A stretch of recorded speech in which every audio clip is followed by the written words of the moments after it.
Oi, tudo bem? Prontos para mais um Pausa para a Educação? Para falarmos sobre assuntos envolvendo a educação, no seu cotidiano, assuntos que envolvem física, lógica, matemática, português. Eu sou o professor Jover Filho e conto com a sua participação para nos ajudar a fazer esse programa com sugestões, críticas, dicas. Se você quer participar, basta mandar um e-mail para pausaparaeducacal@gmail.com ou um WhatsApp, mandando pelo telefone o WhatsApp 997-840955. 997-840955. Eu vou começar trabalhando com vocês um tema relacionado à educação, como bem adiantei. Eu trouxe uma tela para a gente ir pensando junto sobre educação e a vida cotidiana. O que a gente pode pensar em termos de educação e vida cotidiana? Será que a escola precisa se comprometer com a vida cotidiana? Será que ela precisa ter esse compromisso com o dia a dia das pessoas? Mas de repente você fala, não, Jover, isso não é óbvio. Claro que tem que se comprometer, mas em que medida? Então nós temos que pensar o que é educação. Educação no latim vem, que é educatio, educationes, no latim, que designa a ação de criar, de nutrir, de cultura, de cultivo. Então, educação está relacionado a criar, a cultivar. Tanto eu posso cultivar um alimento, como eu posso cultivar um hábito. Então, educação está ligado à questão de hábito, desde a sua origem, enquanto designação. Porém, nós temos hoje esse embate entre educação formal, que é o da escola, e a educação informal, que é a da casa. Qual que é o papel? Cada vez tem se tornado mais difícil de identificar qual que é o papel de uma e qual que é o de outra. Será que é papel da escola fazer a educação informal de valores, de condutas, de saberes para a vida cotidiana? Será que é função da escola preparar para o convívio, no seu ambiente, na sua casa ou entre os vários ambientes sociais? Mas será que também é papel da família se preocupar com a condição do conteúdo, do estudo dos filhos? Então, há sempre uma cobrança de uma parte e de outra e, infelizmente, a gente não entra na discussão principal, que é o que cabe a quem. Para além disso, será que a educação que está se levando para a escola, ela é uma educação que prepara para a vida? Será que os conteúdos estão perto do que o aluno tem em sua vida? Então vejam, educação informal. O que é educação informal? Ela é mais prática, ela é mais pensada para a vida, E a educação formal, a gente poderia pensar que é mais teórica, voltada mais para o conteúdo, Uma educação mais para o conteúdo. Como que a gente tem que pensar aí? Essa educação informal mais prática para a vida, a educação da escola é mais teórica. Mas será que teoria e conteúdo não se cruzam? Não tem que se cruzar? Será que eu não posso pensar na questão da saúde pública através da educação? Através de práticas do cotidiano? Então nós temos que nos questionarmos enquanto profissionais, enquanto pais, A escola, conversando enquanto direção, coordenação e professores, e os pais dialogando. No entanto, hoje, exatamente em 2016, nós ainda temos uma distância muito grande entre o que se leva na sala de aula e o que se vive no cotidiano. Por exemplo, vou pegar um um exemplo muito imediato. Saúde. A meningite bacteriana, uma das possibilidades de ela evoluir para meningite mesmo, é através de uma cárie não tratada. Uma cárie que vira uma infecção e facilita o ingresso da bactéria na rede sanguínea e ela atinge rapidamente a meninge. E, infelizmente, a meningite bacteriana, ela pode vir a ser fatal, enquanto a meningite acaba acontecendo quase como uma gripe. Será que a escola não poderia pensar nessa questão junto e instruir e cada vez mais estar reforçando, como já teve em outros momentos, um trabalho de reforço sobre o tratamento da higiene bucal? Então nós podemos envolver vários profissionais, inclusive o cirurgião dentista, né? Os dentistas podem estar juntos. Eu, particularmente, sou um sonhador e acredito que um dia teremos uma escola que funcione como medicina preventiva. Mas isso é um processo. Nós vamos ter que evoluir, né? Conjuntamente, vamos ter de pensar junto essa educação para que a educação sirva para a qualidade de vida ampla, que ela leve como prevenção à saúde, como prevenção à segurança, como convívio, né? O bem-estar. Na teoria já se tem muito disso, mas e na prática, na sala de aula? Então não é difícil pensarmos que realmente a educação está distante das pessoas. O conteúdo, ele não é necessariamente aquele que vai o aluno compreendê-lo e transportá-lo para a vida. Pegar mais um exemplo antes de entrarmos em questão, né, depois sobre questão prática. Se eu estou estudando termodinâmica em física, a termodinâmica tem lá a fórmula, né? A quantidade de calor é igual a massa vezes calor específico vezes a variação de temperatura.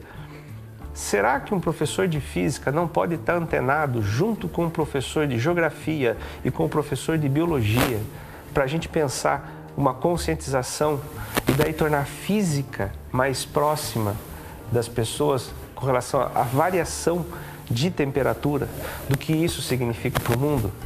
Né? Então nós temos muitos elementos que podem ser pensados juntos e de repente a gente derruba o trauma com matemática, com física, com a parte exata da química e articulamos o conhecimento de biologia para a gente realmente mudar não só a realidade imediata, mas ajudar a mudar a realidade do nosso planeta. Né?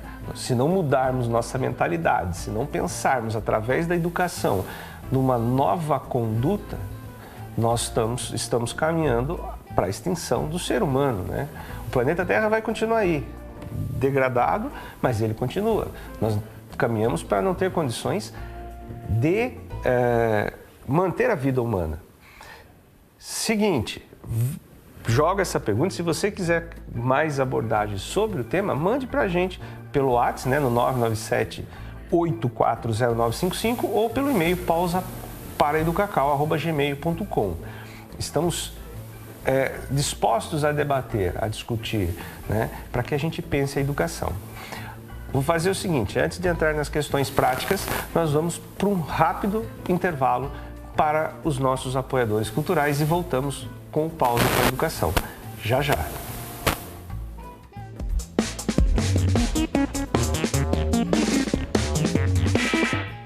Todas as quartas, transmissão da Missa em Novena Perpétua, direto do Santuário Nossa Senhora Aparecida do Sul.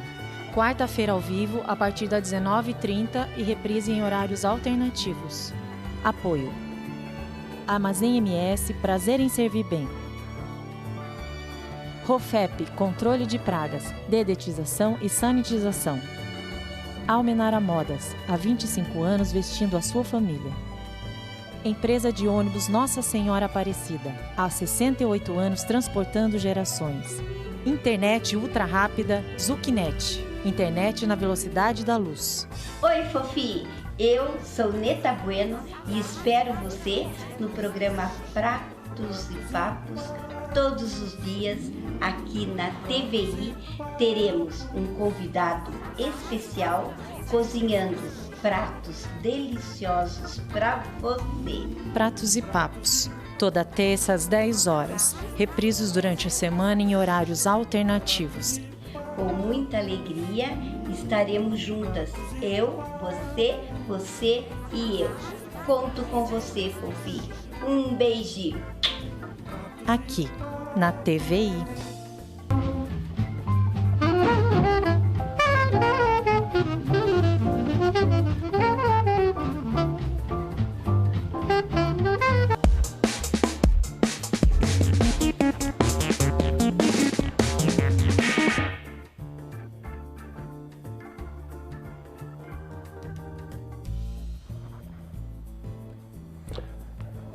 Vamos lá, vamos agora voltar para a nossa, arrumando aqui o nosso áudio, né?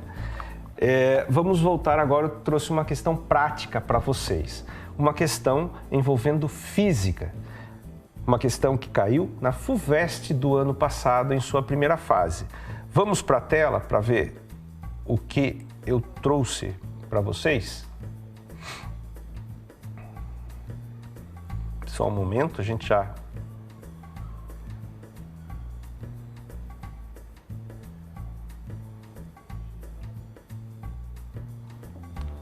Um instante, por favor. A gente já... Porque é uma questão envolvendo equilíbrio, né, de física, em que, se eu vou me preocupar tanto com a fórmula, eu posso resolver através de fórmula? Posso.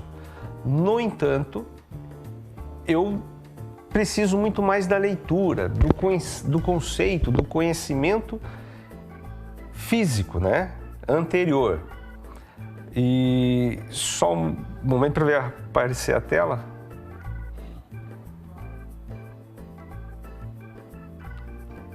Só um segundo. Estamos com um probleminha técnico.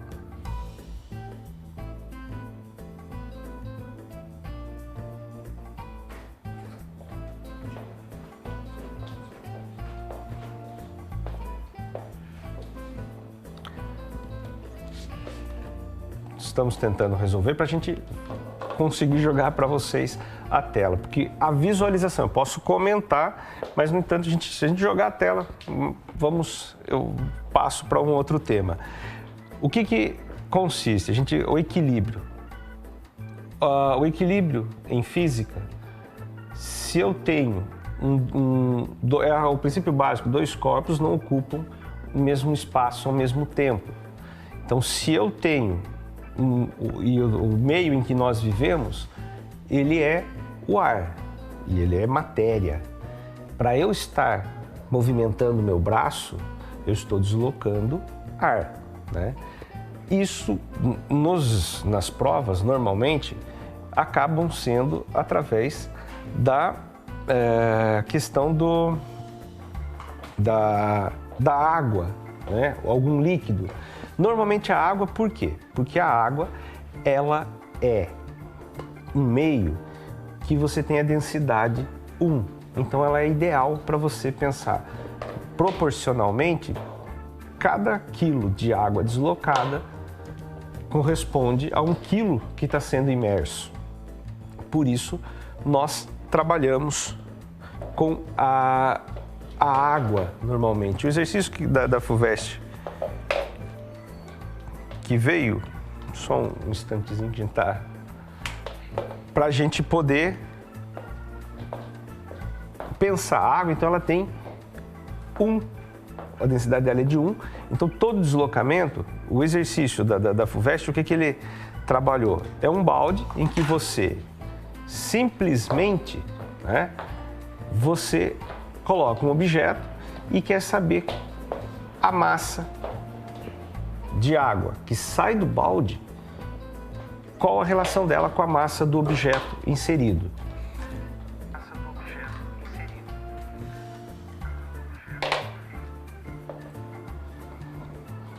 Só um instante que estamos...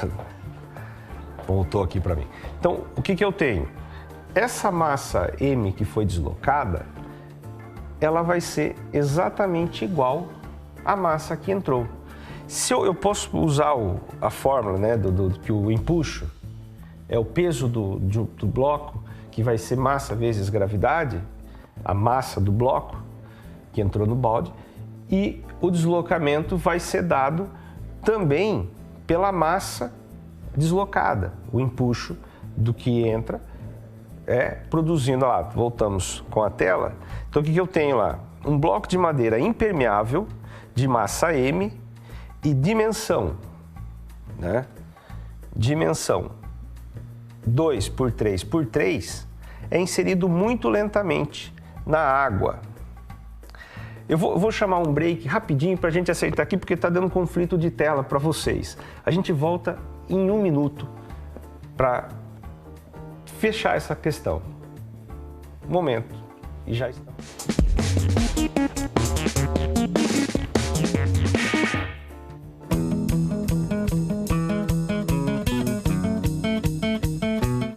Queria registrar aqui meus parabéns, meus sinceros parabéns a toda a equipe da TVI pelo excelente trabalho que vem sendo feito ao longo desses 12 anos. É um orgulho para a cidade poder contar com uma equipe tão empenhada em desenvolver um trabalho socialmente louvável como é feito pela TV. Contem sempre com o nosso apoio, com a nossa presença e tenho certeza que a gente faz votos para que os próximos 12 anos sejam ainda de mais sucesso. Parabéns!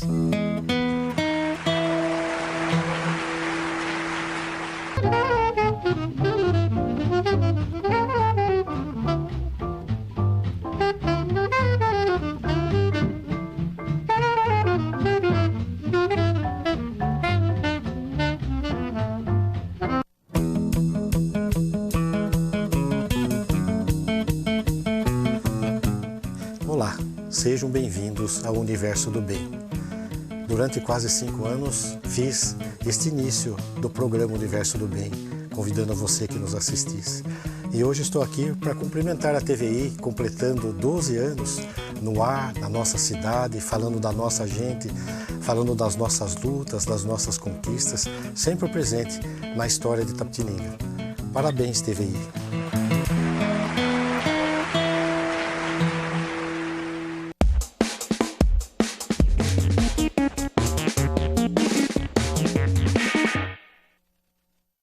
Estamos de volta.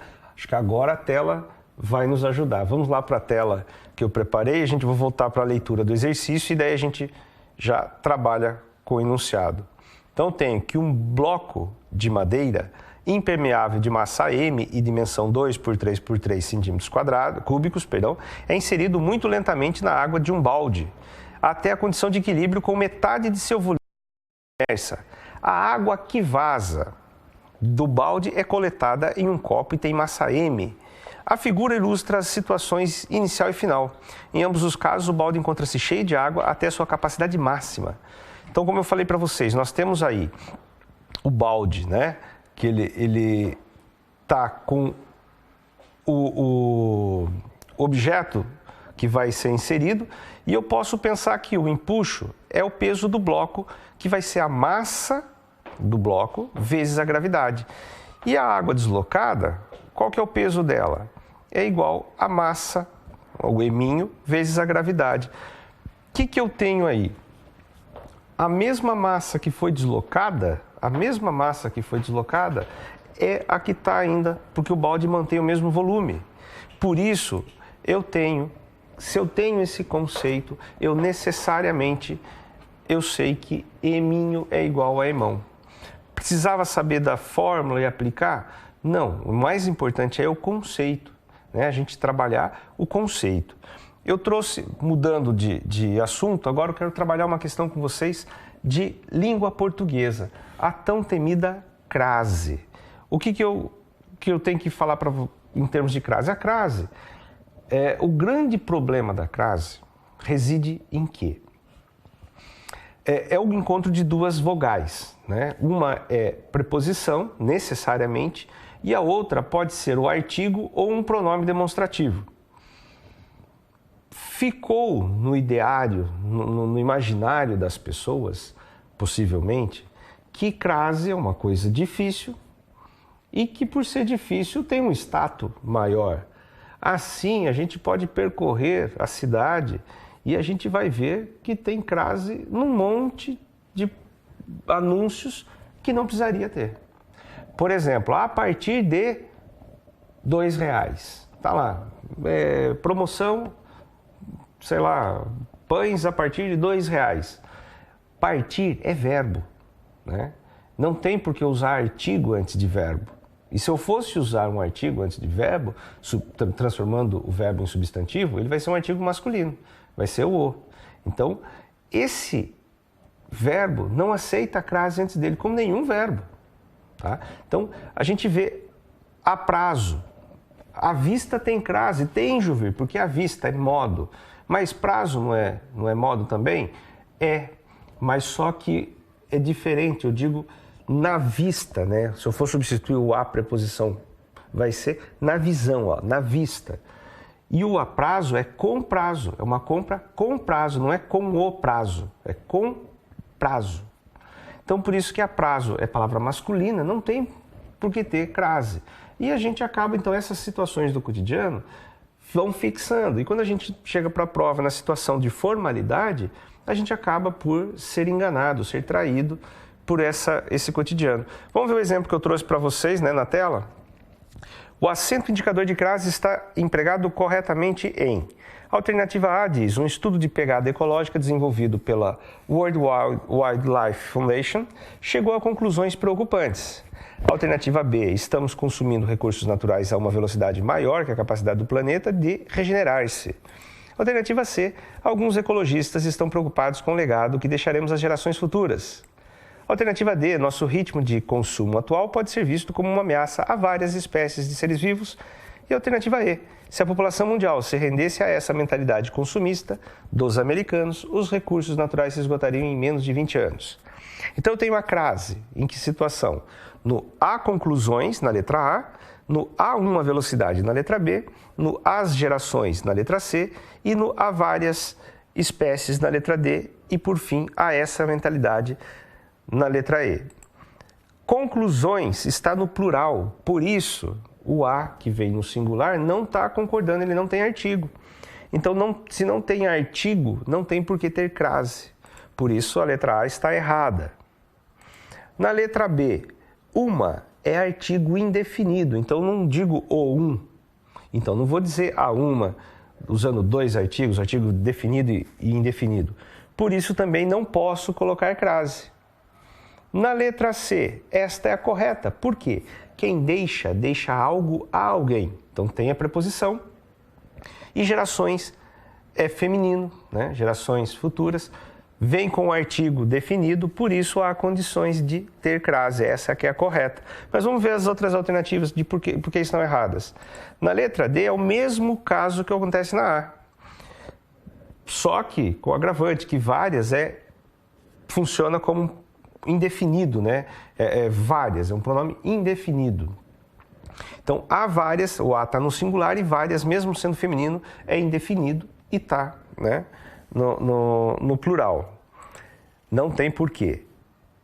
E na letra E, essa, antes de pronomes demonstrativos, eu não uso crase. Só vou usar crase se for a contração com o pronome demonstrativo, seja o a ou aquela, aquele, aquilo. Antes, né, não existe crase. Por isso, nós temos como correta mesmo a letra C. Pois bem, voltarei a falar de crase em outros momentos, certo? Porque crase é um tema recorrente em provas, seja de vestibular, seja de concurso, ou seja para eu fazer o cartaz, né, de alguma promoção que estou fazendo. Então, na dúvida, numa redação, não coloque crase. A ausência de crase é menos problema, né, do que a crase no lugar incorreto, certo? São pouquíssimos os casos em que a crase a sua ausência se torna um erro grave. São pouquíssimos. Então, do risco, na dúvida, é melhor não correr o risco. Eu trouxe para vocês um outro tema, que é um tópico de lógica. Falei semana passada sobre proposição, hoje eu vou falar sobre o conectivo E. equivale à adição de proposições e apenas será verdadeira a proposição composta ligada por esse conectivo se todas as proposições componentes forem verdadeiras. É um conceito de lógica, como eu falei semana passada, a lógica ela tornou-se realidade nas provas e nós não podemos ignorá-la. Eu sei, representado pelo símbolo, né, o E é representado pelo símbolo que parece um circunflexo, né, parece uma cabaninha. Então, se eu tenho lá a frase, Janaína vai comer bolo e tomar suco, eu tenho, nesse caso, duas afirmações que eu posso dizer que é verdade ou falso, né, como eu comentei semana passada sobre as proposições. Então, posso separar em duas proposições simples. A proposição P, que seria Janaína vai comer bolo, e a proposição Q, que é Janaína vai tomar suco. E então, eu represento da seguinte forma. Né, olha o símbolo do E, né, ele aparece ali, e a proposição P, que é Janaína vai comer bolo, e a proposição Q, que é Janaína vai tomar suco. Então, eu tenho essa configuração. Como que eu monto a tabela verdade? Eu vou atribuindo o valor de verdadeiro ou falso. Se P for verdadeiro e Q for verdadeiro também, tudo que foi afirmado é verdade. Pense na seguinte situação, eu disse, Janaína vai comer bolo e vai tomar suco. Se ela come bolo e ela toma suco, eu não menti, eu estou falando a verdade. Pensa dessa forma que fica mais fácil. Agora, se ela come bolo, mas ela não toma suco, eu disse a verdade? Não. Eu disse que ela faria as duas coisas. Se ela fizesse as duas coisas, eu teria dito a verdade. Então, V, E, F é F, é falso. Se ela não comeu bolo, mas ela tomou suco, eu continuo dizendo a verdade? Não. Só vou dizer a verdade se ela fizer as duas coisas. Então, não comeu bolo e tomou suco, é falso. E se ela não comeu bolo e não tomou suco, ela também não fez o que eu disse, então é falso. Só tem uma situação que faz a conjunção E ser verdadeira, se as duas proposições envolvidas são verdadeiras, tá? Vou já direto com vocês na tela para um problema de lógica, de sequência lógica. São dados 3 grupos de letras cada um. Tá lá, o primeiro grupo é MNAB, MODC e o terceiro grupo EFRS. Se a ordem alfabética adotada exclui as letras K, W e Y, então o grupo de 4 letras que deve ser colocado à direita do terceiro grupo e que preserva a relação que o segundo tem com o primeiro é... O que eu tenho que analisar aqui? O M, ele manteve-se da primeira para a segunda sequência. Então quer dizer que o E vai se manter na segunda sequência do segundo bloco, né? Que seria a quarta sequência de letras. Do quarto grupo, né, como está chamando o enunciado. O N, ele não repetiu, ele foi NO, ele foi para a letra seguinte. Então, se eu tenho F, a próxima letra é G. Então, eu tenho EG. E aqui eu tenho AB, como eu tenho DC. Então, seria AB, CD. Opa, mas está invertido. Eles não colocaram AB, CD, eles colocaram AB, DC. Por isso, eu tenho RS, a sequência seria RS, TU. Né? Como está invertida o segundo par, então vai ser UT. Por isso é a letra B, EG-UT. Mais um exercício que eu trouxe para vocês de lógica. Né? O que a gente precisa pensar nesses exercícios? Ter atenção. Precisa de, estudei muito. Se eu estudei muito, mas eu não tenho uma leitura afinada desses problemas, de nada adianta saber todo o conteúdo. A educação, como eu comecei falando no programa de hoje, ela precisa estar antenada com a vida. Por que está crescendo os exercícios de lógica nas provas? Está crescendo porque a lógica ela é fundamental para o nosso cotidiano. Buscar a informação, como eu já disse em outro momento, a gente busca em livros, na internet, em vários meios, né? E quanto mais a gente tem informação, melhor a gente consegue filtrar. A internet tem muita mentira, tem muita coisa errada. Tem, mas os livros também têm coisas erradas. Então a gente, de qualquer forma, se antes a gente precisava de ter um bom discernimento, com a internet continua sendo a mesma necessidade. Porém, vivemos num mundo em que a lógica se torna mais importante, porque você tem que articular essas informações. E os nossos alunos, né, na sala de aula, eles já estão percebendo isso. E eu vou ficar repetindo, né, vou repetir aqui constantemente que esse descompasso precisa ser superado, né? Precisamos olhar para os nossos alunos e pensar, vamos oferecer algo de 2016 a eles, não de 1990. Então nós temos, como muito bem destacou o meu amigo professor Bruno, nós temos um aluno que é do século XXI, uma formação docente que é do século XX e uma escola, né, que é do século XIX. Ela está muito no modelo, né, positivista da divisão. Já se tentou falar em interdisciplinaridade, mas nós continuamos. O professor de matemática dá aula de matemática e não quer saber o que está acontecendo na aula de língua portuguesa. O professor de biologia não quer saber o que está acontecendo na aula de química. E assim vai. Não tem comunicação. Será que está faltando o quê, né? Nós precisamos colocar isso em pauta. Eu peço desculpa hoje pelos nossos contratempos. Acabamos daí conteúdo, mas os problemas técnicos acontecem, eles são da vida, né? Os problemas de estudo acontecem. Nós temos que saber ter tranquilidade, não se apavorar e saber trabalhar com esses nossos pequenos descompassos e deslizes. Agradeço muito a sua presença, conto com a sugestão, com as críticas, né? Para que a gente vá cada vez mais melhorando o programa. E até a semana que vem.